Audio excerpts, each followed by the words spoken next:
Hey guys, welcome back to another episode of Wealthy AF. And today's topic is going to be betrayal and healing. And we have an expert on this topic today. And I have Dr. Debi Silber. And Dr. Debi is the founder of PBT, Post-Betrayal Transformation. She's going to talk about that, what that means. Institute, and is a holistic psychologist, a health mindset and personal development expert, and is a two-time #1 international best-selling author. She's also done 2 TEDx talks. In her recent PhD study on how we experience betrayal, she made 3 groundbreaking discoveries that change how long it takes to heal. Welcome, Dr. Debi. Appreciate you being here and talking about this very, very important topic that we're going to talk about today. Thank you. Looking forward to our conversation. Outstanding, my dear.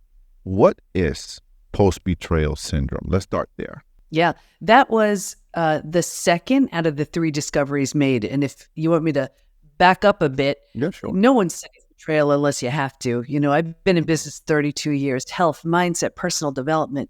And then I had a really painful betrayal from my family. Thought I did everything I needed to do to heal from that. And then it happened again a few years later. This time it was my husband. That was the deal breaker. Got him out of the house, looked at the 2 experiences thinking, well, what's similar to these 2 besides me?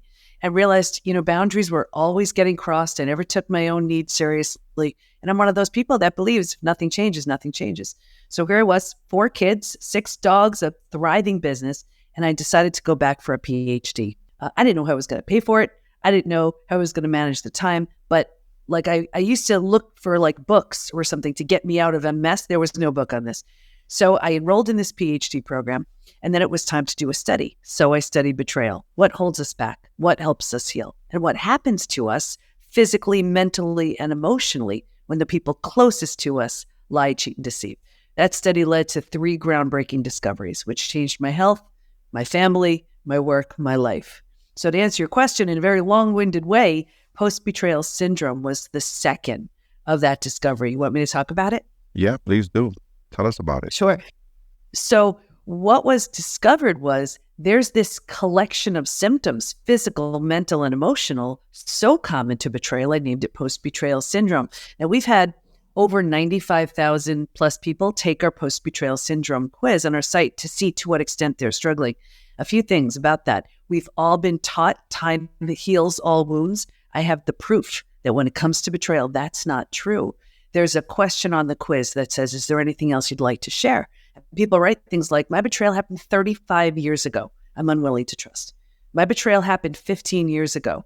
Feels like it happened yesterday. So we know you cannot count on time, and you cannot count on a new relationship to heal it until and unless you deliberately and intentionally heal it. It will follow you around in your health, in your work, in your relationships. And every few months, I pull the stats from the quiz to see where people land. I'm happy to share some if you want to hear. Yeah, absolutely. Yeah. Got some questions around this. Yeah. And so this is 95,000 plus people, men, women, just about every country. And I want you to pay attention to these numbers. 78% constantly revisit their experience. 81% feel a loss of personal power. 80% are hypervigilant. 94% deal with painful triggers. If you've ever had a trigger, they're brutal. Yeah, the most common physical symptoms. 71% have low energy. 68% have sleep issues. 63% have extreme fatigue. So you sleep all night, you wake up, you're exhausted. That's how you know your adrenals have tanked. 47% have weight changes. So in the beginning, you can't hold food down. Later on, you're using food for comfort. You're emotionally eating. 45% have a digestive issue. And this is out of 95,000 plus people. That could be Crohn's, IBS, diverticulitis, be anything, you name it. The most common mental symptoms. 78% are overwhelmed. 70% are walking around in a state of disbelief. 62% can't concentrate. Let's just stop there. You can't concentrate. You have a gut issue. You're exhausted. You still have to work. You still have to feed your kids, right? That's not even emotionally. Emotionally, 88% experience extreme sadness. 83% are very angry. And you can bounce back and forth between those 2 emotions all day long. 82% are hurt. 79% are stressed. Just a few more. Here's why I wrote the book Trust Again. 84% have an inability to trust. That would just kill me. 67% prevent themselves from forming deep relationships because they're afraid of being hurt again. 82% find it hard to move forward. 90% want to move forward, but they don't know how. Wow. 84% inability to trust again. Mm-hmm. Okay, let's unpack that. So if time doesn't cure all heal all wounds, as we hear, right? Yep. What does? How do we heal our betrayals? Because I'm an entrepreneur. As an entrepreneur, all entrepreneurs, and I think you are as well. All entrepreneurs, people quit on us. People don't show up. We give, we do, we then, and things happen, and we experience this quite a bit. Mm-hmm. Literally having a conversation with one of my employees yesterday. We had a great employee. He just decided in December, just didn't show up. And made up this whole elaborate story about whatever, and just didn't show up. And it was like, man, the whole team felt betrayed by this person. What does heal it? Yeah. So, and just to wrap up with the quiz, first of all, you didn't hear me say one thing, 20%, 30%. These numbers are super high. Here's the crazy part. They're not necessarily from a recent betrayal. So think about this. This could be the parent who did something awful when you were a kid. This could be the boyfriend or girlfriend who broke your heart in high school. So think about this. That person may not know, care, remember. They may not even be alive. And here we are walking around years, if not decades later, with symptoms from something left unhealed from years ago. The good news is you could heal from all of it. That was the third discovery. And I'm happy to talk about that one. Yeah, please do. That's my question. How, if time doesn't heal it, then what does? How do we heal it? Yeah. When this discovery showed up, this was for me the most exciting out of all three. And what was discovered was, while we can stay stuck for years, decades, a lifetime, and so many people stay stuck, if we're going to fully heal, and by fully heal, I mean those symptoms of post-betrayal syndrome, like I just shared, to this completely rebuilt place called post-betrayal transformation. That was the first discovery. Happy to share that after. We're going to move through 5 proven, predictable stages. And what's even more exciting about that is we know what happens physically, mentally, and emotionally at each stage. And we know what we need to do to get from one stage to the next. Healing is entirely predictable. And I could share the stages. Please do. So it's all we do within the PBT Institute. It's what all of our coaches are certified in. I'm going to give you a boiled down version of it. So stage 1, this is before it happens. And if you can imagine 4 legs of a table, the 4 legs being physical, mental, emotional, and spiritual, what I saw with everybody, me too, was this heavy lean on the physical and the mental, thinking and doing, and kind of neglecting or ignoring the emotional and the spiritual, feeling and being. And so think about it. If a table only has 2 legs, it's easy for that table to topple over. That's us. Stage 2, shock, trauma, D-Day, discovery day. This is the scariest of all of the stages. This is like the day that your employee told you, or just they didn't show up. This is when you got the news. This is like when someone, it's like they take a mask off and reveal who they've been. What happens is this is the breakdown of the body, the mind, and the worldview. Right here, you've ignited the stress response. You're now headed for every single stress-related symptom, illness, condition, disease. Your mind is in a complete state of chaos and overwhelm. You cannot wrap your mind around what you just learned. This makes no sense. And your worldview has just been shattered. Your worldview is your mental model, the rules that govern you, that prevent chaos. Trust this person. These are the rules. This is how life works. Don't go there, And in one earth-shattering moment or series of moments, every rule you've been holding to be real and true is no longer. The bottom has bottomed out on you, and a new bottom hasn't formed yet. This is terrifying. But think about it. If the bottom were to bottom out on you, what would you do? You'd grab hold of anything or anyone in order to stay safe and stay alive. And that's stage 3. Survival instincts emerge. This is the most practical out of all of the stages. If you can't help me, get out of my way. How do I survive this? Where do I go? Who can I trust? Right? Here's the trap though. Stage 3, by far, hands down, is the most common place we get stuck. And I would say probably 80% of people who've been betrayed are stuck in this stage. The survival mode, right? The Survival, who yeah. can help me? Who can I trust mode? Exactly. And here's the thing. Because it feels so much better, once we figured out how to survive our experience, because it feels so much better than the shock and trauma of where we just came from, we think it's good. And because we don't know there's anywhere else to go, we don't know about stage 4 or stage 5. Transformation doesn't even begin until stage 4. But because we don't know there's anywhere else to go, we park here, we plant roots here. We're not supposed to, but we don't know that. And 4 things happen. The first thing is we start getting all those small self benefits. We get our story. We love our story. We get someone to blame. We get a target for our anger, right? We get sympathy from everyone we share our story with. And on some level, we're not getting much else. So we're like, this feels good. And again, because we don't know there's anywhere else to go, we stay here longer than we should. Now, because we're here longer than we should be, the mind starts doing things like, maybe you're not that great. Maybe you deserved it. Maybe you're not that great of a boss, right? Whatever. Maybe this, maybe that. So we plant deeper roots.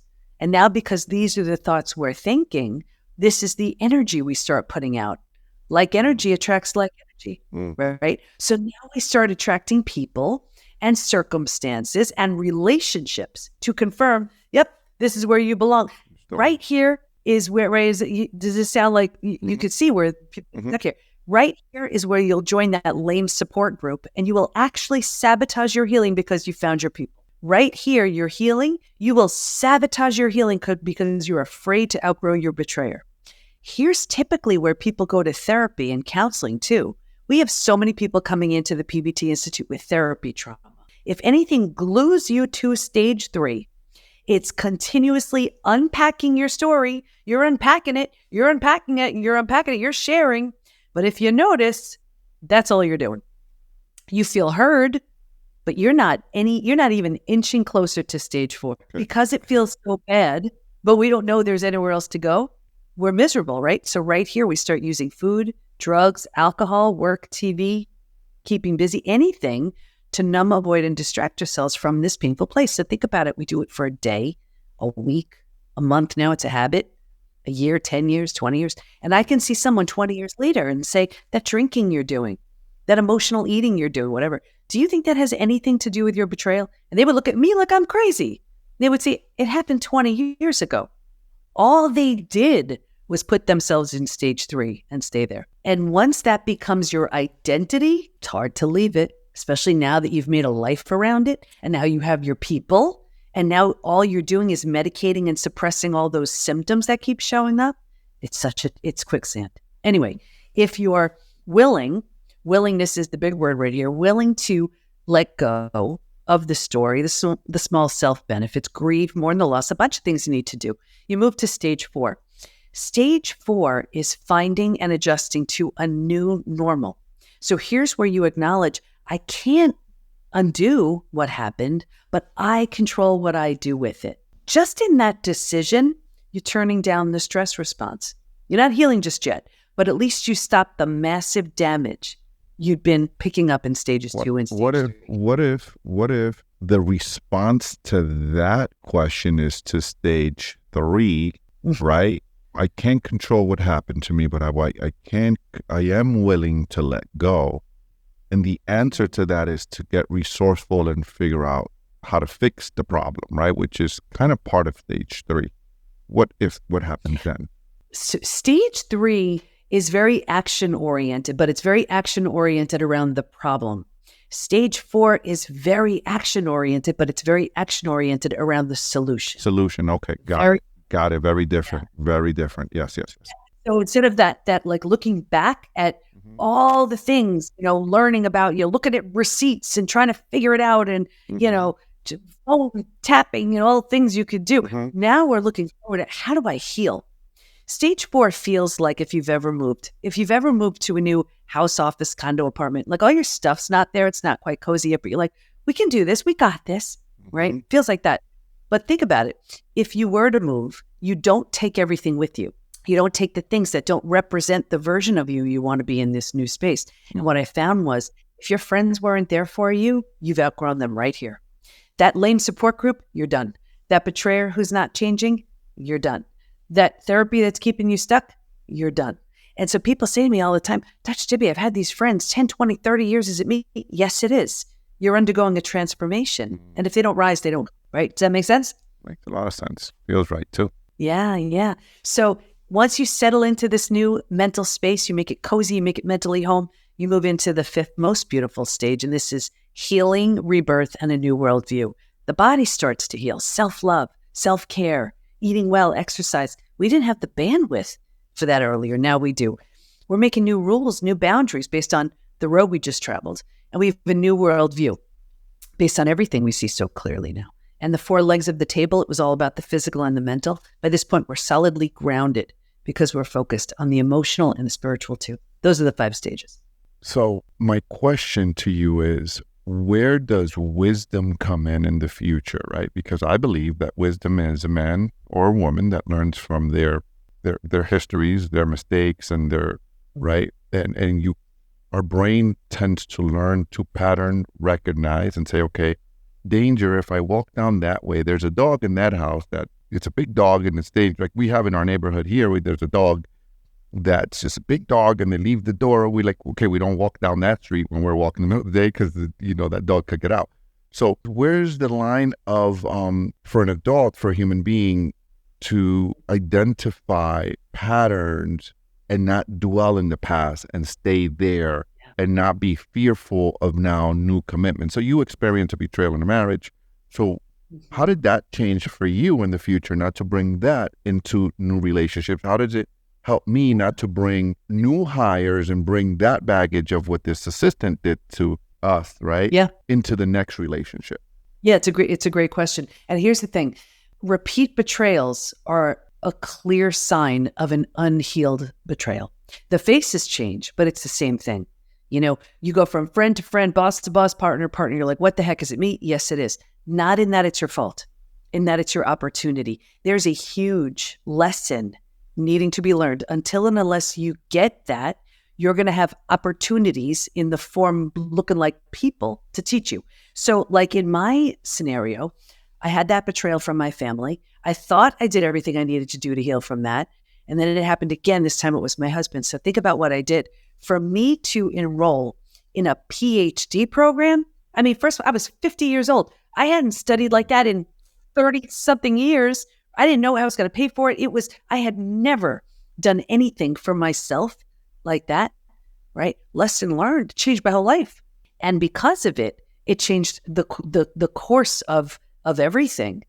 And what happens with people is unless and until there are these significant changes that happen, the lesson isn't learned. So we keep having to experience the pain of it until we get the mother of all betrayals and we learn. In my scenario, it's like, on some level, I guess it wasn't bad enough with my family, but with my husband, that was the worst. And just to close the loop on my story, rebuilding is always a choice, whether you rebuild yourself and move on. And that's what I did with my family. It wasn't an option to rebuild with them. Or if the situation lends itself, if you're willing, if you want to, you rebuild something from the ground up new with the person who hurt you. And that's what I did with my husband. So not long ago, as 2 totally transformed people, we married each other again. New rings, new bells, new dress, and our 4 kids as our bridal party. Betrayal will show you who someone is. It also has the opportunity to wake them up to who they temporarily became. But so many people are so afraid of the death and destruction of the old. That's the only way you birth the new, whether it's a new you or a new opportunity for a, new 2.0 couple. That's a great story. Really good, really great story. How do let's say we have a listener, Debi, right, listening to us and is thinking and saying, well, yeah, I haven't been able to heal from this thing that happened to me XYZ years ago, because you're sharing and it's resonating with people. But you said something really important. If you don't learn the lesson, I'm a big believer in this as well. If you don't learn the lesson, it tends to keep repeating. The story tends to keep repeating itself. As I look back on my 46 years of life and I look at the things that I have, the mistakes I've made and the things that have happened in my life and the things that consistently keep happening or have happened is because I don't take the time personally to sit and reflect and think, where are my lessons and what am I supposed to learn from this? What advice are you giving to someone that's listening to us right now and does not know how to do that, right? What strategy can people utilize? What can we give people? What exercise can the person do to sit and reflect and look at the lessons? Sometimes that shit is not that easy to do, right? When you're in that pain and you're in that betrayal, that is as human beings, all of us listening here as human beings experiencing this human experience. I know, not easy, but necessary. Yeah, the first thing is know what stage you're in. And by going through the stages, it's probably clear that you're either in stage 2, stage 3. Most people are, So then you want to say, and this is where people usually get angry because they realize, oh my gosh, I've been in stage 3 for, 10 years, 20 years, 30 years. And here's the thing. Use that anger to motivate you, to propel you to the next stage. It's okay that you've been there. You didn't know. But what you want to do is take all of your energy, all of your incentive, all the motivation you can to move to the next stage. Because people always say, like, they take all their energy. Well, should I reconcile? Should I rebuild with that person? This and that. And I always tell them, any decision you make from stage 3 will be a stage 3 decision. The people you date, what you do, all of it. So the best thing you could do is get to stage 4.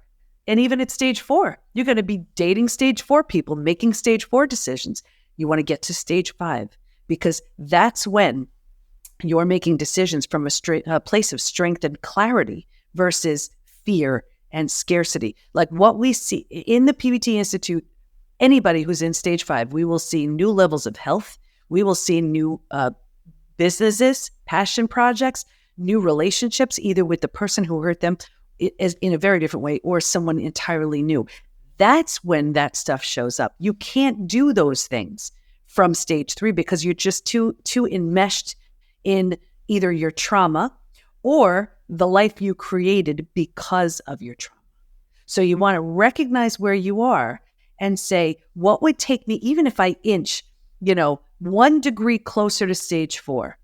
Am I willing to let go of my story? Am I willing to let go of the beliefs that it can't get better than this?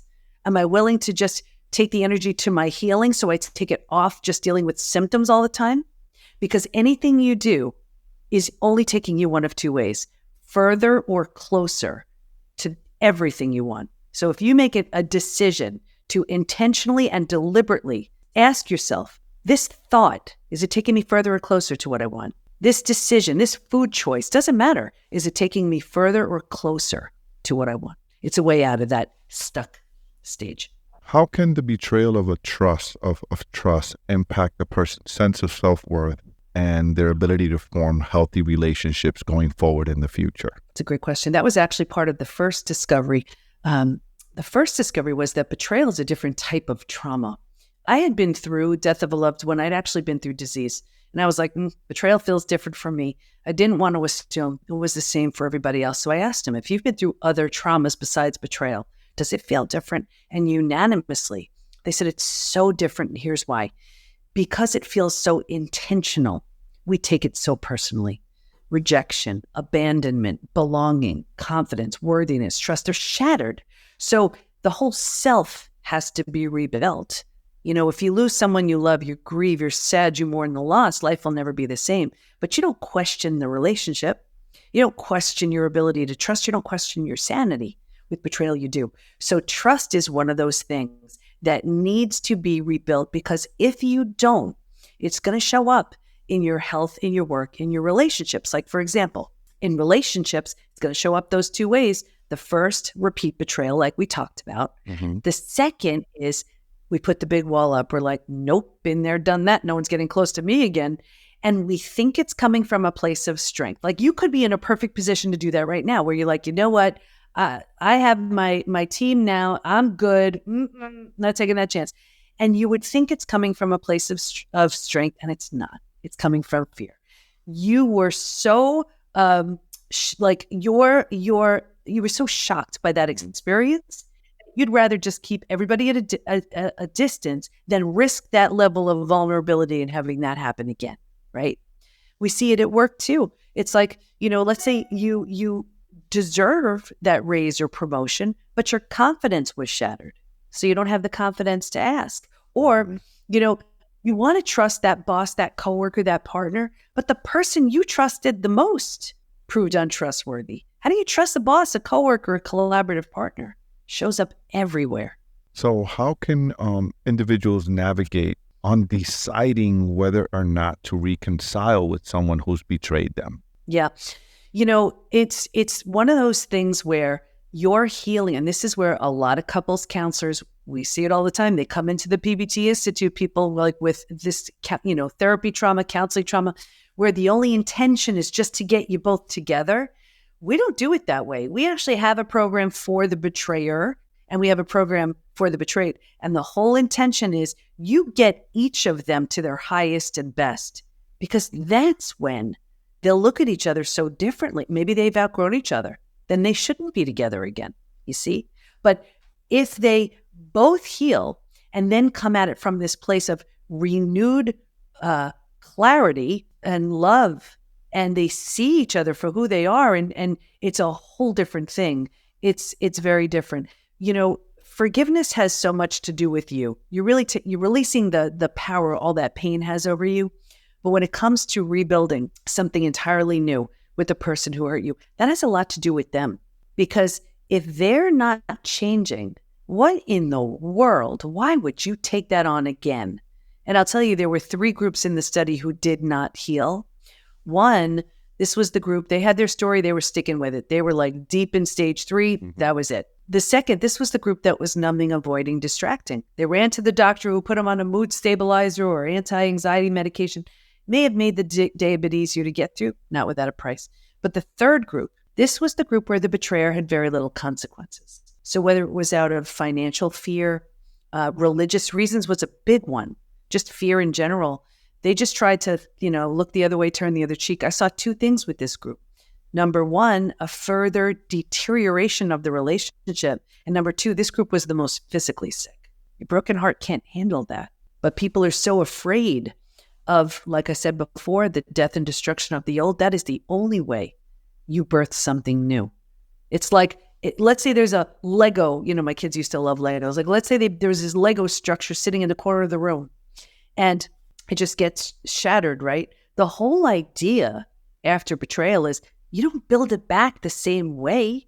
You look at it and you're like, you know what? I don't want to use that piece. I don't want to build it that way. What do I want? You take all the parts you love when you're rebuilding yourself and you leave behind everything that no longer serves. A moment ago, you said maybe you've outgrown the betrayer and you can make the decision on whether you want to go back to that or not. Tell us, how should one discern on making that decision? Whether you mentioned no consequences, you mentioned a few different things. How does one discern whether you go back to that relationship? And give us for both personal and business, because a lot of our listeners are business people. So maybe there was a business thing, a business relationship that went sour, maybe personal relationship that went sour. It's such a great question. And this is going to be the most frustrating answer that holds true. And I have been coaching for 32 years. And I can tell you, I don't see it happening any other way but this. You, instead of your energy being focused on, do I reconcile? Do I rebuild? Is this person worth it? All that energy, you harness that energy, you use it to get yourself to stage 5 because you will see things so clearly. When you're deciding, when you're in stage 2 or 3, you can't make that decision because it will only be coming from a stage 3 place.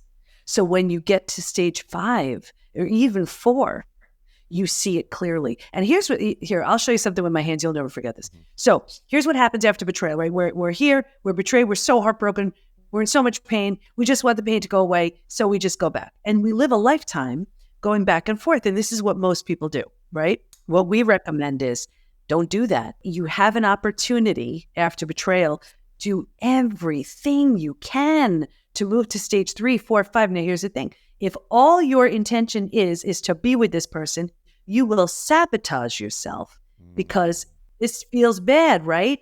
But you like it up here. So then you say, but why don't they do this? Because they're not ready. You see what I mean? So then you know what you have eventually, because you like it up here, you get this. You're like, ooh. I really like that looks painful. Just that visual looks painful. Right there. So here's what you do. On your own, you do this. And then they may say, I better step up my game to meet the strength of this person. They do this. You have a whole different relationship up here. Does that make sense? Yeah. And I think you answered my next question, which is, what are some of the common mistakes individuals make during the healing process, and how can that be avoided? They make their decisions out of fear. They make their decisions out of scarcity. They believe that it was about them and they weren't enough. So they spend their energy on how can I just be okay with this?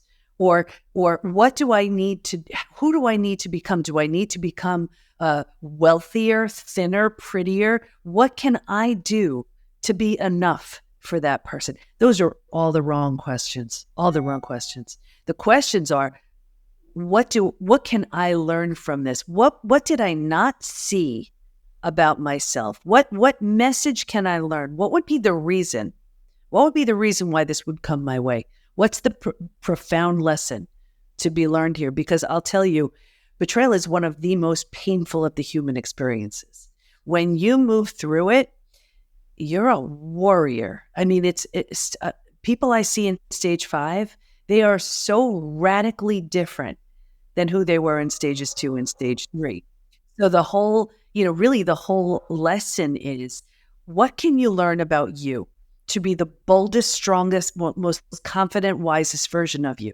Those are questions that you want to ask. That's really, really powerful. Got 2 final questions for you, my dear. Yeah.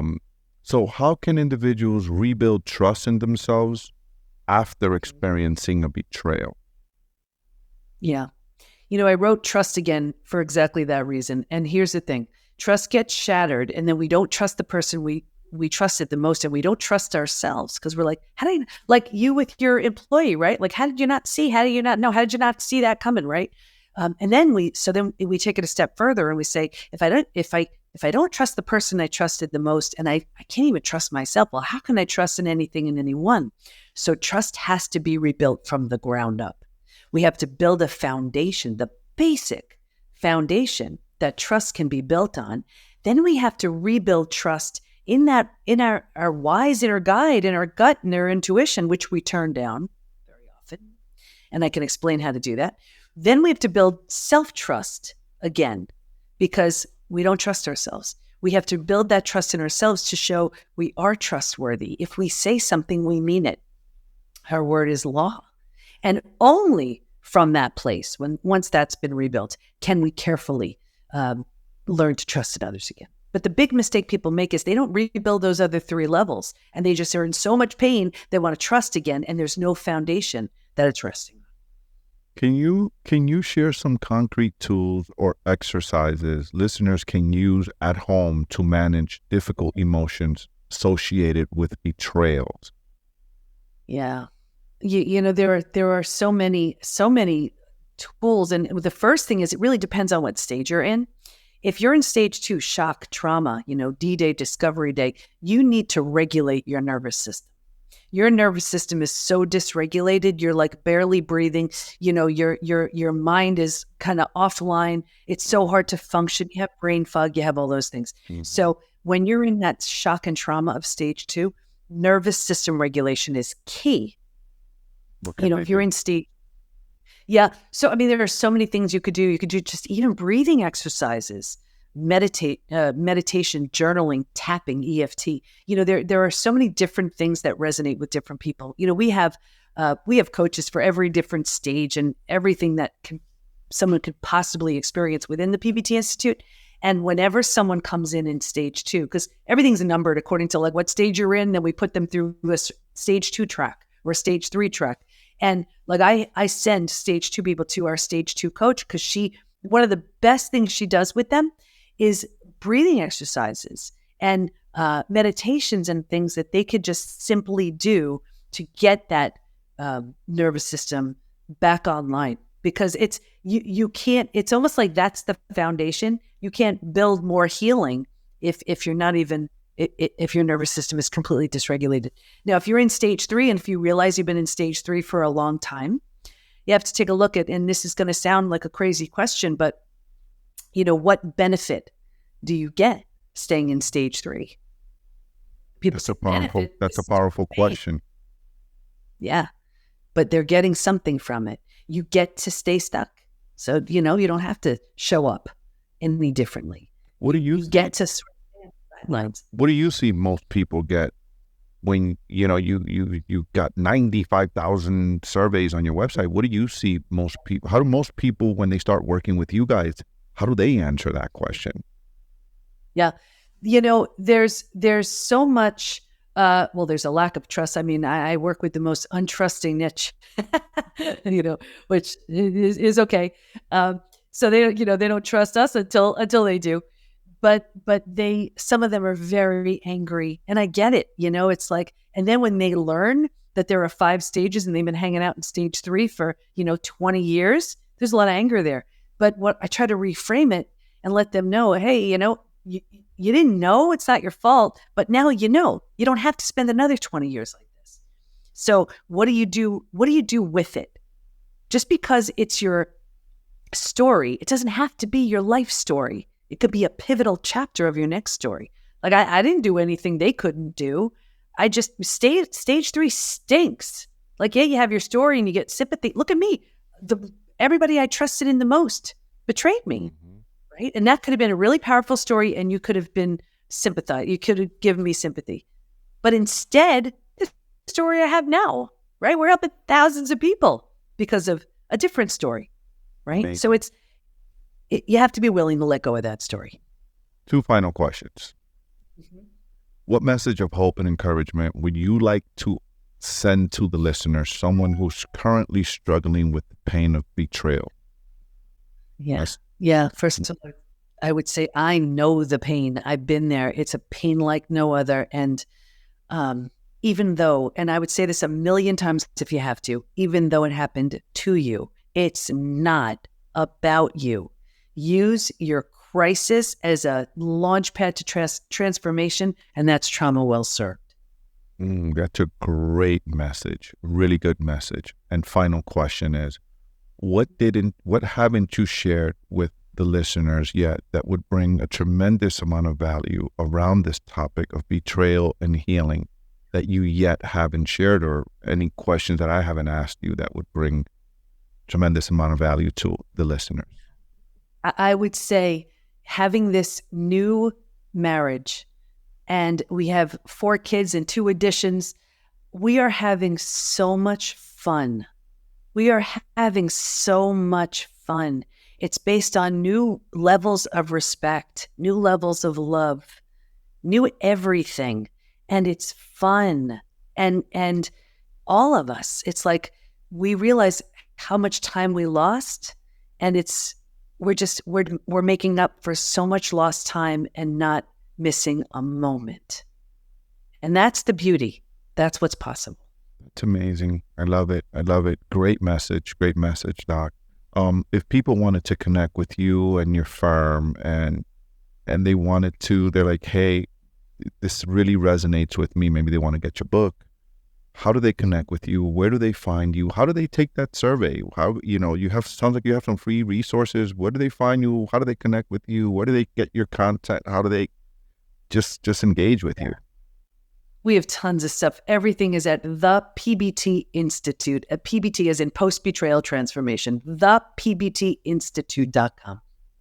thepbtinstitute.com. Thank you for doing what you're doing. It is absolutely necessary to have people like you in the. I find myself, I'm having so much fun right now with my podcast. I'm having so much fun because we're bringing people like yourself that are bringing so much value to the world, changing the world, like literally, like, and I find myself saying this in almost every episode. Thank you for doing what you're doing, because what you're doing is really healing, helping people heal. And I can relate to being in that state you said a moment ago of your nervous system not regulated because of a betrayal. I know what that's like. And the fact that that someone could be listening to this podcast right now and could be experiencing that, and you gave them strategies and you gave them skills and you have a platform where they can reach out and get help and ask for help. It's amazing. You're a godsend. Thank you. Thank you for doing what you're doing. It's people like you that give people like me a voice. So I'm so grateful. Thank you, my dear. Thank you. And guys, make sure if you know someone that's experiencing any of these issues, make sure they go to the PBT Institute.com. Did I say that right? The PBT You did. Institute.com. Thank you, Dr. Debi. Really appreciate you.